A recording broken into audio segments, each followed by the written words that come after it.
Hey, what's going on everybody? It's me again, and as you can see, it's time. Finally arrived, it's here, and after your overwhelming response, one comment from a good friend of mine, I had no choice. I had to make the unboxing video / review, so today I'd like to go over, firstly, why I chose this particular model. I'll show you what's inside the box, everything that's included, and then we're going to run some test pieces and see whether or not it needs some adjustments. I've read a couple of reviews that says that you might deal with a little bit of snipe out of the box, which is pretty common for a planer. So we'll see whether or not we need to make adjustments, and if we do, I'll tell you what those are, of course, and then I'll give you my final thoughts. So you can make an informed decision if you're considering this model as well. So if any of that interests you, stick with me. Let's start it up.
So I don't have a surface that's strong enough to hold this thing just yet. I am planning on making something custom, but for right now, just for testing purposes, I'm going to use my workbench.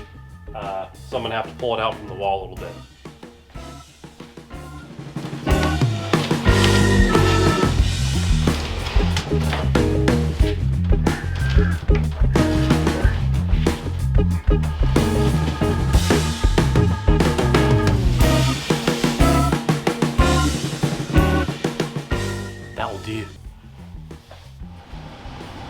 Okay, so I got this set up. I have my pieces ready to go. I ran through the jointer already, so I've got a flat face. But before we do that, I wanted to give you an idea of how loud this thing is. It's actually not that bad. Planers are renowned for being pretty loud machines, but I got this free app on my phone. This is not going to be conclusive at all, but it's just going to give you kind of an idea of where we're sitting in terms of noise.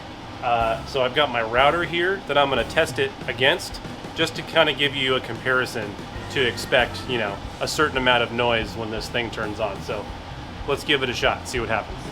So this is the planer first.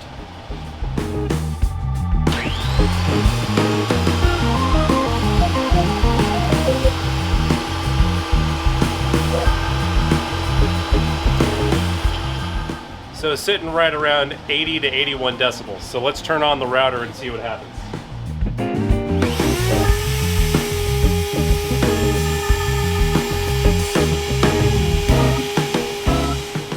So there you go. That is in no way conclusive at all. Like I said, that was just a free app on my phone. Obviously, either way, wear ear protection, but it's a little bit louder than my router. Okay, so now with that out of the way, I've got three pieces that I'm going to run through this. A piece of cedar, a piece of maple, soft maple, and then a piece of walnut. So let's do it.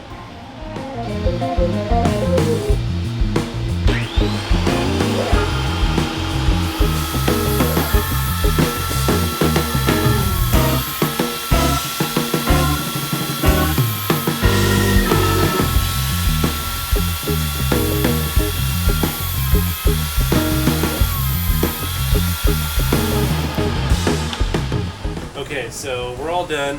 I'm going to measure these with my calipers, my digital calipers here, just to kind of show you what we're dealing with in terms of a variance between the middle of the board and the sides of the board where you would get the snipe from. So I'm going to start with the cedar and see what we have. So let's check out what we got in the middle here. 1.3930. Let's see what we got on the ends. So we're looking at like 5 thousandths of an inch. Let's try the other side. Same thing, 1.3880. So that is not bad. All right, so let's measure the maple and see what we ended up with. 0.799 in the middle of the board. End of the board, 0.793.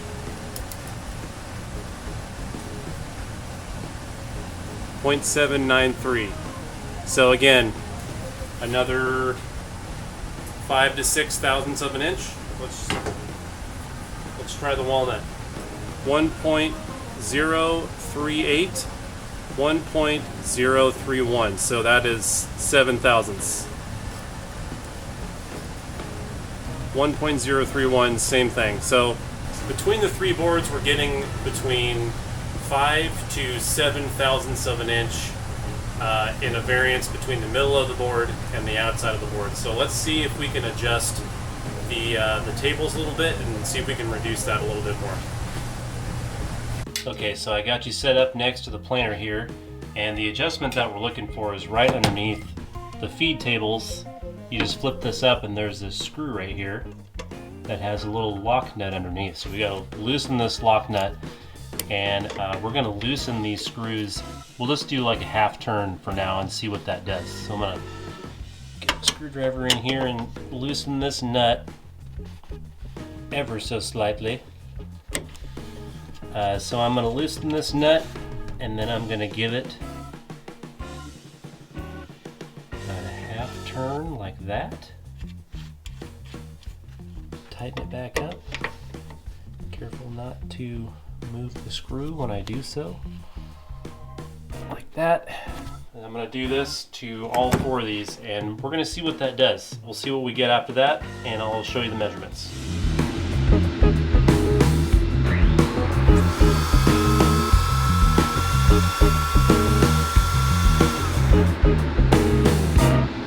Okay, now that we've made our adjustments, let's see what we got. It says 1.375 in the middle of the board. Let's see what the ends are. 1.373. Look at that. That's not bad. 2 thousandths of an inch. Let's see what the other one is. 1.373 again. Both ends are 1.373. So those were some pretty good results. It's not too bad. But I did have to readjust the machine a little bit and refilm this part because I went with a quarter turn on those screws, those adjustment screws, a quarter turn on the out feed and a half turn on the in feed.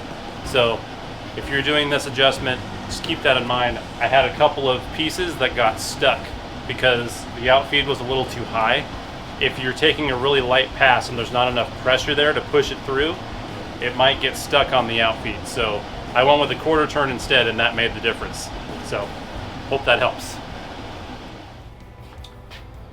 Okay, so before anything else, I should say I'm not actually sponsored by Grizzly at all.